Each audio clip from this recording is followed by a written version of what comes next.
Well, hello, my friends, and welcome to another episode from my Minecraft Survival Let's Play series. Alright, guys, who's ready for an action-packed episode? I know I sure am. In the last episode, we did all of this age-ification of the Darkpire State Building. We knocked out all of that road detail, as well as we came down here into this little area and we created the sewers for our villager breeder. We got so much done in that last episode. If you missed that action, do me a favor, go check that out right now. I'll drop a link in the upper right hand corner so you can go check it out after this one. So what do we have planned in today's episode? Well, as I hinted at in the last one, we are going to be knocking out the inside of this. It hasn't changed since the last time you saw it. That is because I have been on the grind. I actually just got back from a pretty good little mining session over there in the 117 loaded chunks. And not too much exciting stuff there. We needed that. Oh yeah, all of that. You know me, I love my coal ore. But I was mostly after this stuff right here, that copper, because we need a lot of it. I've spent quite a bit of time in my creative world trying to get this interior all planned out. And I do believe I got a plan that is solid and will look good and that you guys will enjoy. So if you're enjoying this series, do me a huge favor, hit that like button, and don't forget to subscribe if you're new. But I'm going to start off by breaking all this ore down, get it smelting up, and then we will kind of do a little bit of building on camera since we didn't do much lately as we kind of talk through the interior process for how that gets going. So give me 1 second, guys, and let's get right into it.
Okay, copper has been broken down as you saw, as well as I added more fuel to the furnaces, so that'll be brewing up and we can get started on this thing because most of those blocks won't be until we get to the top trim. So I have myself a nice full inventory of a wide assortment of blocks ranging from red mushroom blocks to regular sand, sandstone, looms to the dripstone block, a little bit of everything. I wanted to really keep in tune with this being a newer 1.17 update, and it looks like it is time to sleep.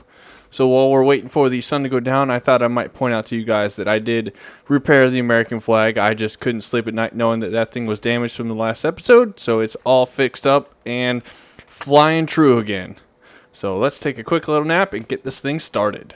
Much better. Okay, so the first thing that we are going to do is we're probably only going to build up like half this at the time, and you'll probably see lots of cuts around because we're just kind of winging this. I have the general idea of what I want to do, but I'm not going to waste y'all's time by going through this block for block. This is not a tutorial by any means.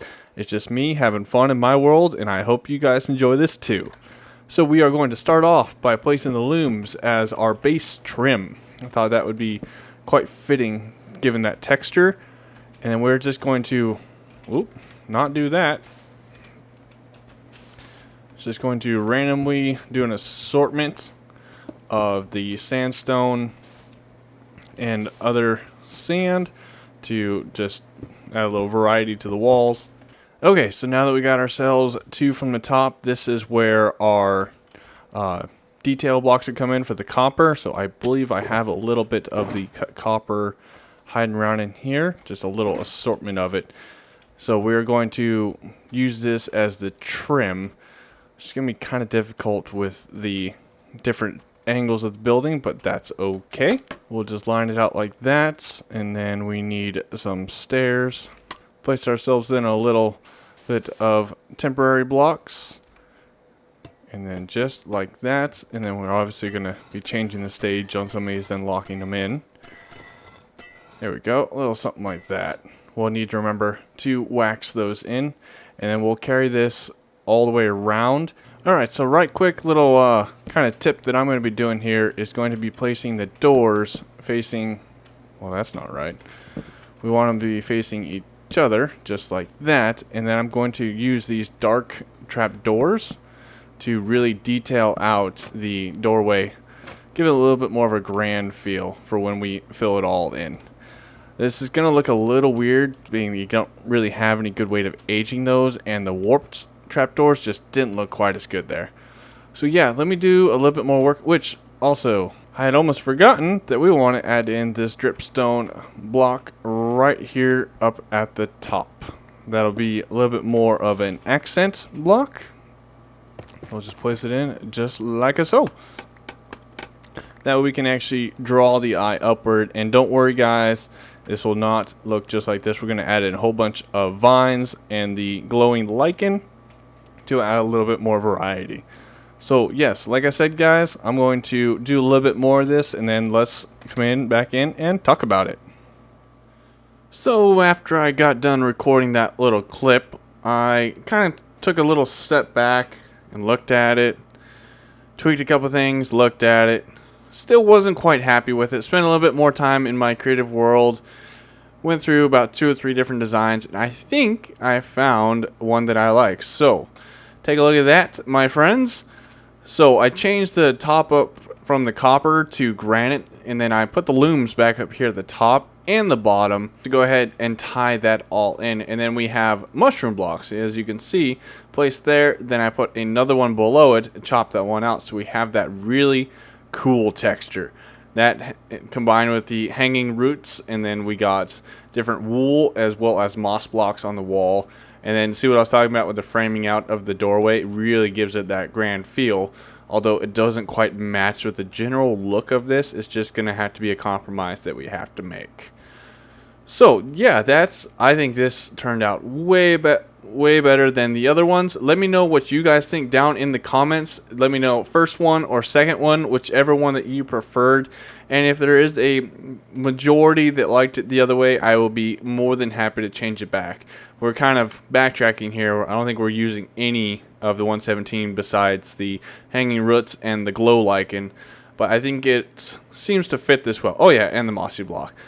So yeah, let me go ahead and finish up the rest of this side, and then we will move things on to the next little task. Before I give you a progress update on where I'm at on the interior, let me just roll a quick little clip of me getting one of the advancements. So here's that.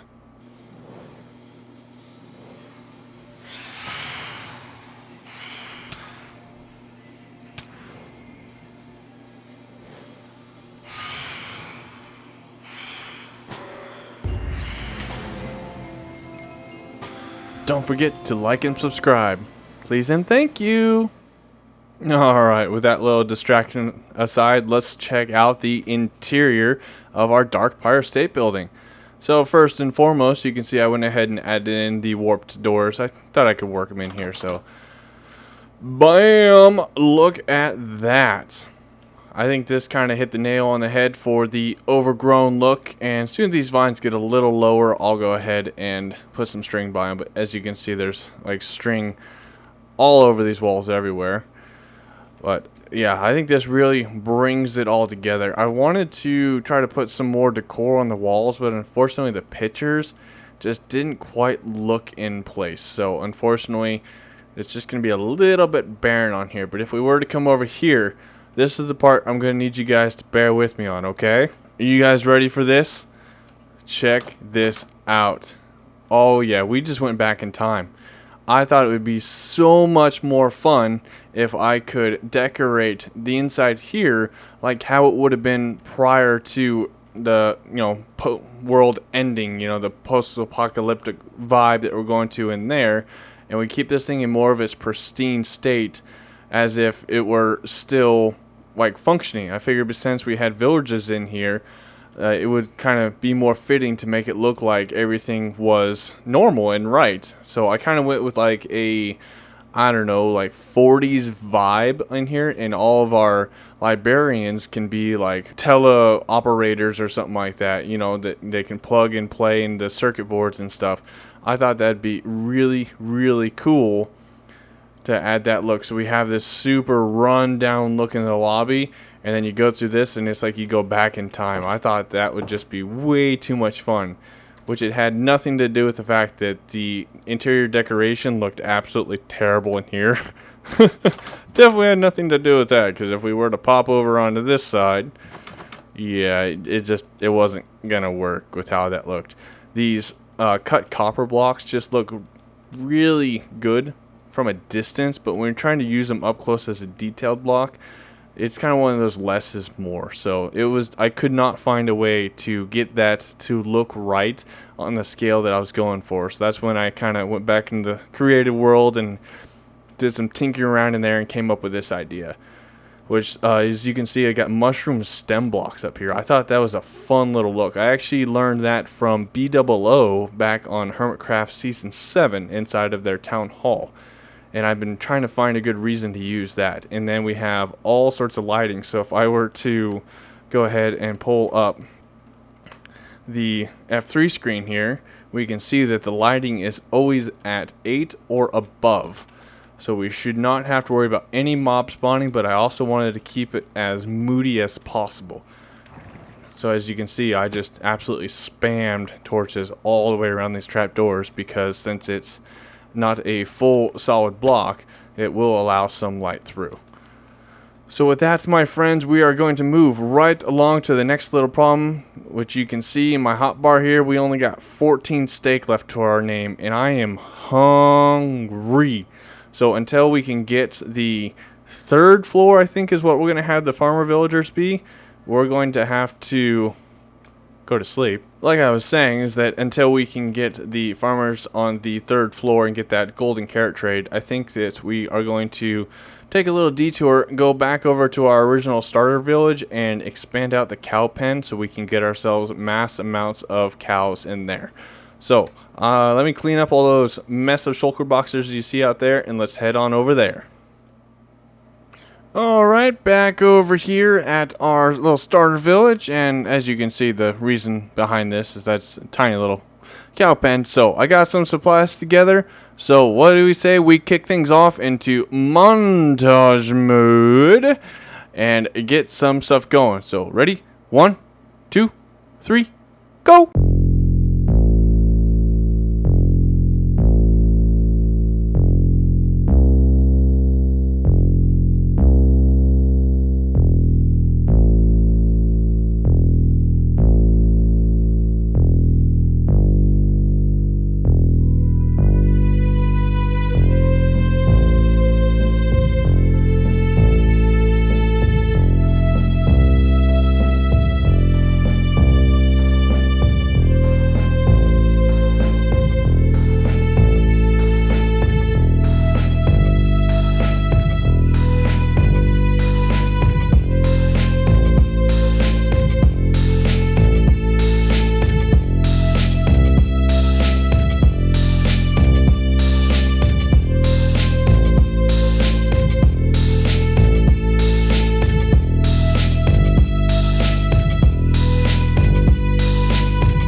And just like that, we have 5 new fields.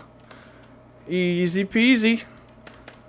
I don't know, do you guys ever, like, when you're playing Minecraft, just get in the mood to start terraforming and, terraform and just move blocks? Well, I did that. So after I recorded that clip, I came back in here and leveled this whole area out. As you can see over there by the dirt, leveled that area out. And just generally groomed the area for when we do get back to working on this area. Which, this is an opportune time for me to ask you guys, do you want me to be concentrating on our post-apocalyptic city? Or do you guys want to see a little bit of variation? Do you want to see me working on both of these projects or one or the other? Please do let me know in the comments what you think. So we are going to be definitely doing more decoration to this. It's not going to be left in this very barren and minimalistic state. I do want to get back over here and make it match all of the other farmland, as well as mapped out a spot for stables for our horses, and then I'll probably build a barn somewhere else, or maybe vice versa. Maybe I'll even connect it into the barn so I have an excuse to finish this thing.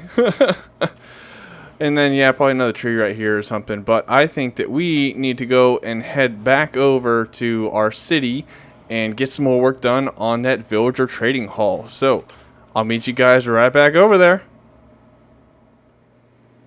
Alright, back over here at the Darkpire State Building. And I did a little bit of work preparing the area to see if we can get ourselves some wonderful zombie workers.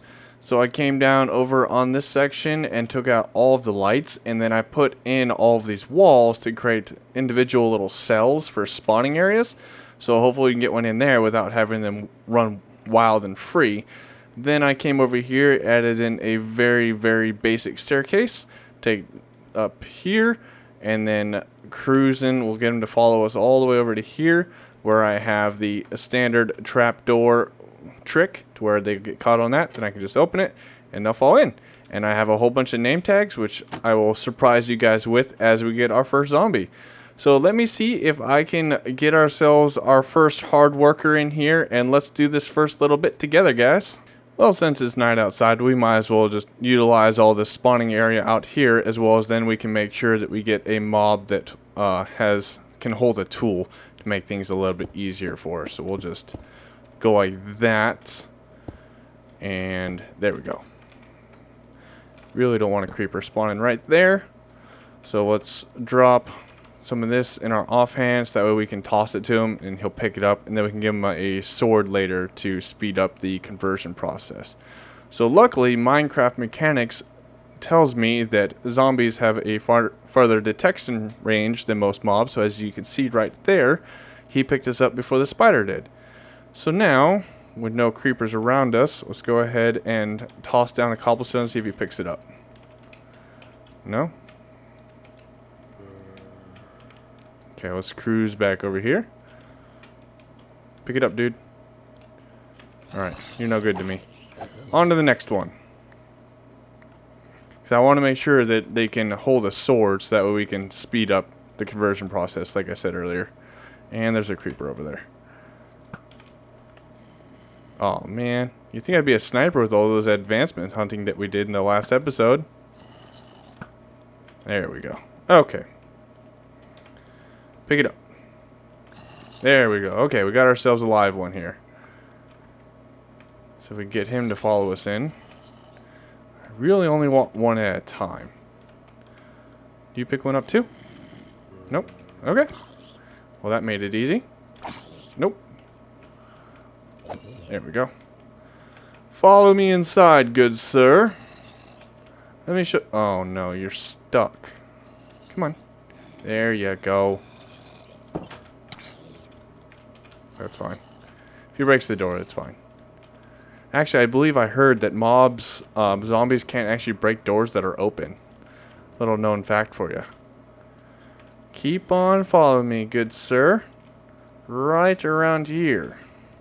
Very good, very good. Look into my eyes.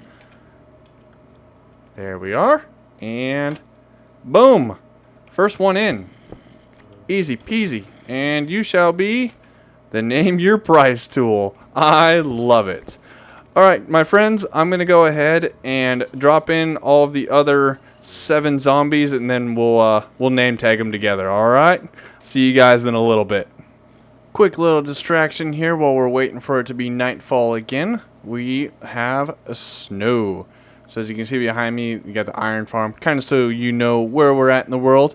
Just got a whole bunch of cauldrons set up here, trying to get one of these filled up, hopefully with enough snow, so that way we can create some powdered snow to knock out another advancement. So I'm just gonna AFK here for a little bit until one of these fills up or until it stops raining. So yeah, as soon as that's done, we'll head back over, and I just got a couple more zombies to fill. The first night was very successful. So give me one moment, guys, and I will be right back. Distractions aside, you can see a bit of the carnage behind me from another successful night of zombie hunting. And if we were to cruise into the first floor of our trading hall, we can see that we now have a fully staffed price negotiation team. So, as I don't know if you could probably hear it, but it's a tad bit noisy in here with all these mobs. So I am running the Vanilla Tweaks data pack, that if you were to name a mob silence me, it should theoretically quiet them up. So let's see if that works. Then of course we'll have to go back through and rename him. Let's see, where's the last guy? We'll tell here for certain when I get these last 4. Ah, silence is golden. So now I think it is time to name our mobs. So let's just start right over here. Oh yeah, starting with the best one first, I think. Good old Dinner Bone. Yeah, buddy. You're going to be tickling them with your toes, my friend. And then we got the bad used car salesman. Oh, fantastic. Oh, we can't forget about our noisy neighbor.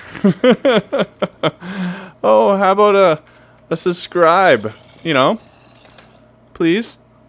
And then, of course, we'll go ahead and rename you the Name Your Price tool. And let's make you the Negotiator.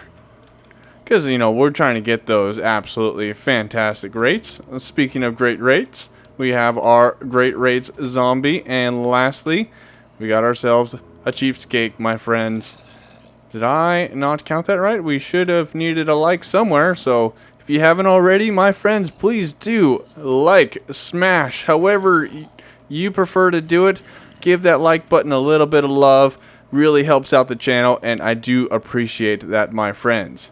Alright, so next on the agenda, we need to get ourselves some librarians from our villager trader, get them locked in, get them into their stalls, and then we can start getting those sweet discounts. So let me grab some things, put some stuff together, get all the track laid out, and we'll get right into it, my friends. Well, I believe I am as prepared as I'm going to be. Come inside here, we can see that I laid out all of the stalls with the books that I want to have the librarians trade with me. And since there wasn't enough room to get all of the books, some of the other ones are going to have to be on the top floor. So I just mainly did the ones that I'll be getting the most. Then over here, you can see that I started to duplicate the decor from that side to this. And we actually lost 2 of our zombies in the process, unfortunately. But that's not a problem. We got a system down for that. Over here, we can see that I brought the railroad track up. And over yonder, around this corner, we have a wandering trader, apparently. But we have a down and dirty villager trading setup that I will call the villager in from our little breeder, which I'll have to wire up a button or something. Bring them down here, get them all locked in, and then we can send them off to their final resting place right up over yonder, if I can climb up here. So the track comes right on up, and then we're just gonna drop them into the hole and the minecart and everything, and then I'll break the minecart. And since there are trapdoors all the way around, mobs can only jump 1 full block, and this, as you can see, there is a little bit taller if you were to look at the block right there, 0.1875, so 3/16 of a block higher. So that means that they will not be able to get out. But with that, my friends, we are going to have to call it for an episode today. We're going to go ahead and roll some footage of me wrestling in some villagers and popping a few more gray hairs onto my head. But I do hope that you all enjoyed today's episode. If you did, do me a huge favor and hit that like button. It greatly helps out the channel. And subscribe if you're new. I'm trying to grow my community. So by hitting that subscribe button, you can stay tuned for all of the excitement and whatever we have going on in the next episode. So with that, my friends, I do hope you have a wonderful day, evening, whatever it is. And I will see you guys in the next one. Have a good one, everyone.